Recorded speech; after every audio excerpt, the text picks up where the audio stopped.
Jai Gurudev. So did you comprehend Brahman or not yet? Brahman is comprehended only when the unreality of this samsara, of this world,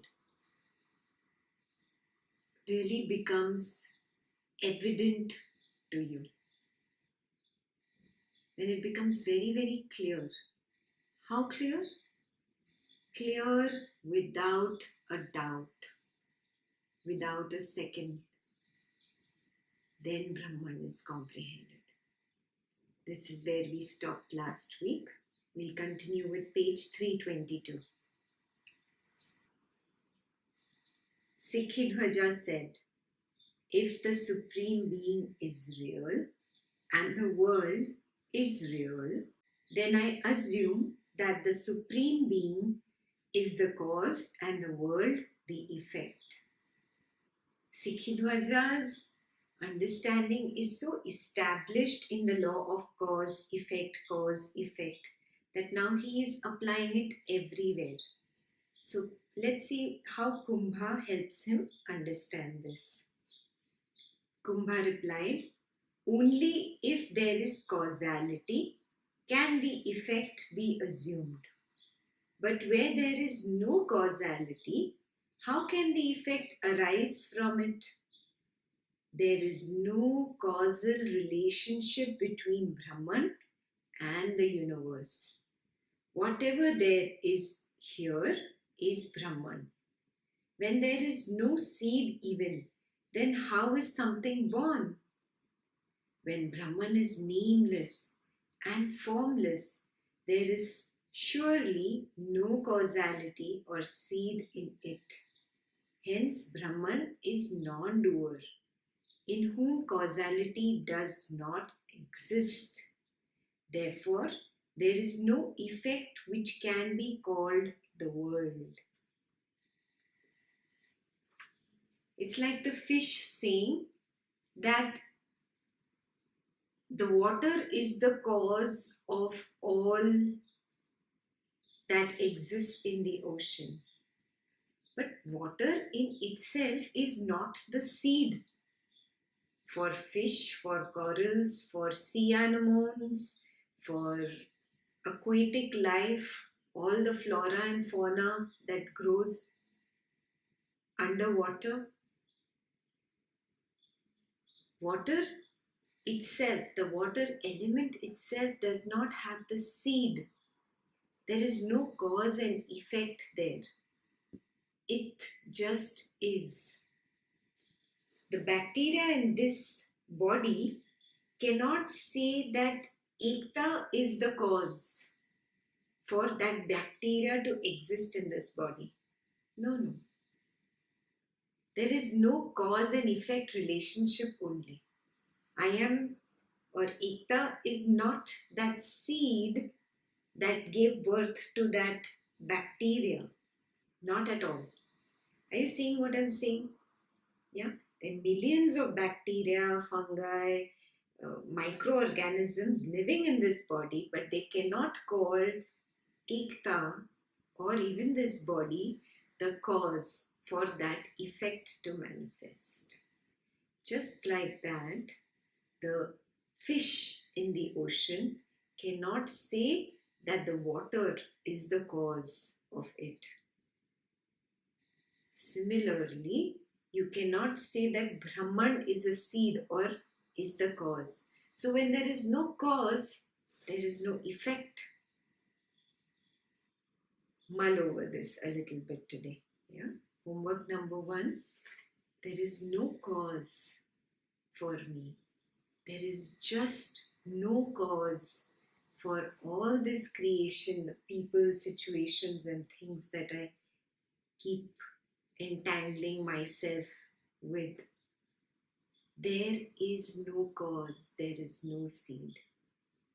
Contemplate on this. Yeah. Brahman is non-doer, in whom causality does not exist. Therefore, there is no effect which can be called the world. So contemplate one, there is no cause, and contemplate on the second truth, there is no effect. Brahman alone thou art, and Brahman alone exists. When that Brahman is comprehended by unwisdom, it is experienced as this universe. This universe is, as it were, the body of Brahman. When that infinite consciousness considers itself as other than it really is, that is said to be self-destruction or self-experience. Look at this, he put self-destruction equal to self-experience. This is very interesting. Unwisdom here is agyan or ignorance. Till the time there is unwisdom, you will see Brahman as this universe. When the infinite consciousness considers itself as other than it really is, that is said to be self-destruction or self-experience. That self-destruction is the mind. Its very nature is the destruction or veiling of self-knowledge. Even if such self-destruction is momentary, it is known as the mind that lasts for a world cycle. So why don't we understand Brahman? Because we are making an effort to see Brahman through unwisdom. When Brahman is comprehended by unwisdom, it is experienced as this universe. And this universe, as it were, is called the body of Brahman. When that infinite consciousness considers itself as other than it really is, means I am the infinite consciousness, the Brahman consciousness, but I don't consider myself as infinite consciousness. I see myself as an individual consciousness, individual jiva called Ekta, individual jiva called Mitesh, individual jiva called Jayashree, individual jiva called Ghazal. So I see myself as other than I really am. That is said to be self-destruction or self-experience. Both he calls it. Self-destruction, the big self has been destroyed, and self-experience, the so-called individual self has been experienced. That self-destruction is the mind. This state itself is the birth of the mind. We've already studied this. The Puryastaka comes into being, and then the Puryastaka creates the physical body. What is its nature? Its very nature is the destruction or veiling of the self-knowledge. So we had self-destruction and self-experience. This destruction itself of not seeing the Brahman consciousness is its nature, the veiling of consciousness. And it thinks this mind is who I am. This is that self-experience. Even if such self-destruction is momentary, it is known as the mind that lasts for a world cycle. Yeah, because time does not really exist.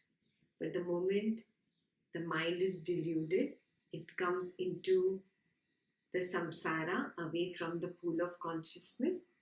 Even if though it may seem momentary in that time zone, in our time zone, it is one world cycle. What is a world cycle?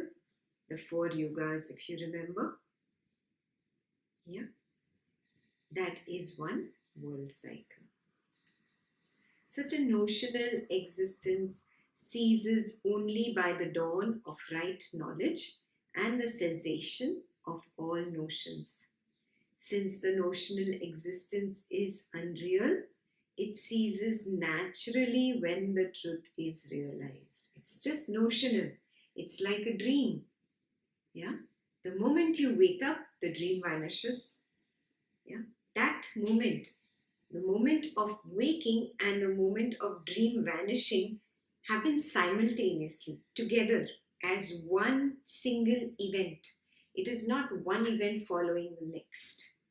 Yeah, there's no real cause effect here. It is simultaneous, happens together.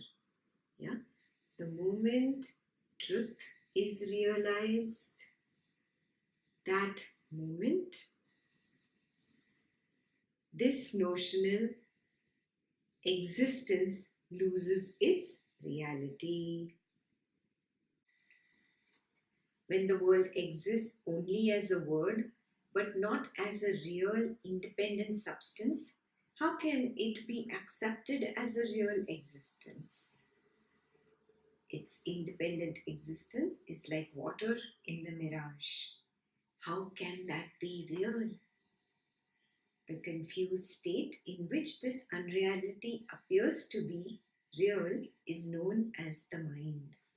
So, do you understand the meaning of having a mind? Is basically having a confused state. So, really, you should never taunt the people by saying, are you mindless? Do you have a mind? Yeah. In fact, those are the lucky people if they are mindless, if they really don't have a mind. You see what I'm saying? Mind is equal to a confused state. Mind itself equals to that state which has forgotten what its true reality is. It is like being in a mirage, considering it real, being in a dream, considering it real forever. That is the mind. Question for you. Are you mindful or are you mindless?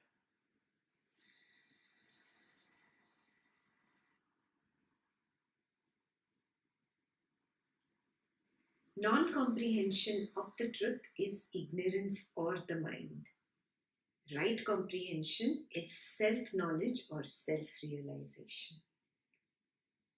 Next homework for you. Are you still in ignorance, which is equal to having a mind, or are you in the state of self-realization by now? Check. Reality check. Even as the realization, this is not water, brings about the realization of the mirage as a mirage, the realization that this is not pure consciousness but kinetic consciousness, which is known as the mind, brings about its destruction.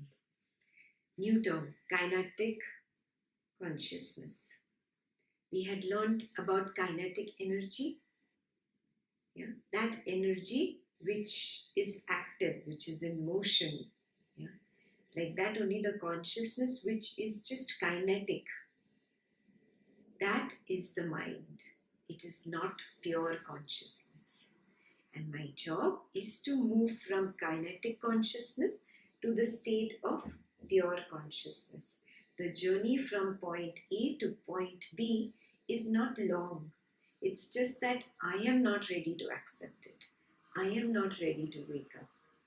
I have the fear of losing people, situations, things. I'm holding them, I'm grabbing onto them. I don't want to let go. And that is the truth. There is only one step to move from kinetic consciousness to pure consciousness. Opening up the fist and dropping this grabbing tendency. Fear comes up. Oh my God, how will I exist? This how will I exist itself is Jiveshra. When you are ready to give up anything and everything, even your life, even the desire to be or exist, when you are just ready to drop all of it, then you will reach that pure consciousness very easily, very simply. When thus the non-existence of the mind is realized, it is seen that the ego, sense, etc. do not exist. One alone exists, the infinite consciousness. So what exists? The infinite consciousness. There is no individual consciousness. Otherwise, this individual consciousness will call itself Ekta. If not Ekta, it will call itself Sita or Rama. It will keep putting some labels on itself. No individual consciousness exists. Only the infinite exists. And that infinite itself is just that Advaitam, one alone. Yeah? One without a second. All notions cease. The falsity which arose as the mind ceases when notions cease. This must be highlighted. So I have notions of who I am, what I am. Oh, I am spiritually so strong. Oh, I have grown so much. I have reached this stage. Notions, all notions. Till the time notions exist, this confusion of who I am and who I am not will always exist. This confusion of this samsara will always exist. When will this confusion drop? Only when notions cease to exist. So he says, the falsity which arose as the mind ceases when notions cease. Yeah. Question for you. Are you working towards that? Towards reaching that point, that state where notions completely cease to exist, where notions drop away.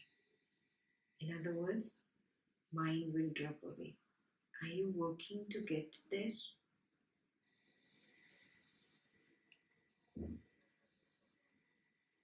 I am not, nor is there another, nor do you, nor do these exist. There is neither mind nor senses. One alone is the pure consciousness. Yeah. I am not, you are not, these are not. Contemplate on these sentences tonight. Nothing exists. I am not, you are not, these are not. There is neither mind nor senses.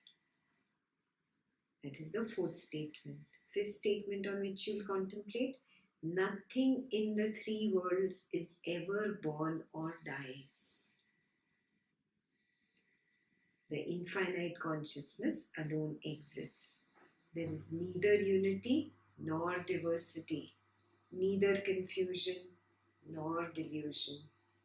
Nothing perishes and nothing flourishes. Everything, even the energy that manifests as desire and desirelessness, is your own self.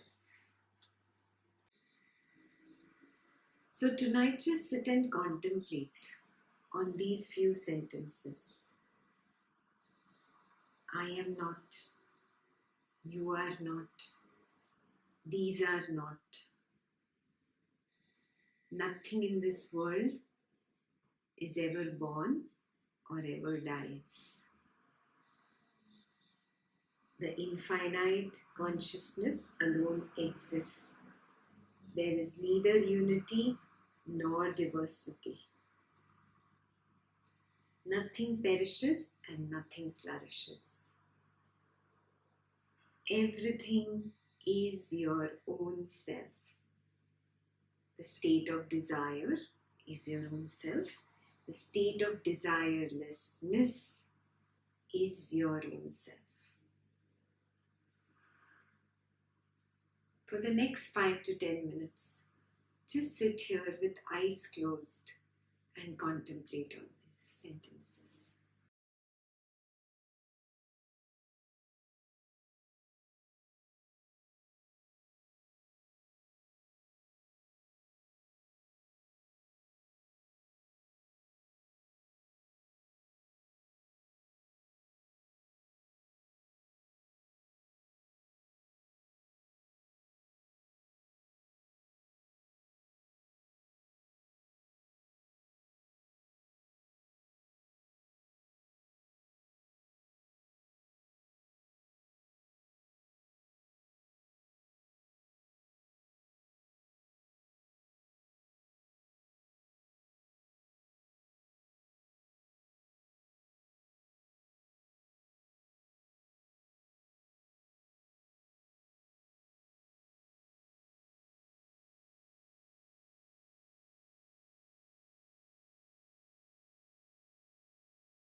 Happy contemplation. I'll see you next week. Jai Gurudev.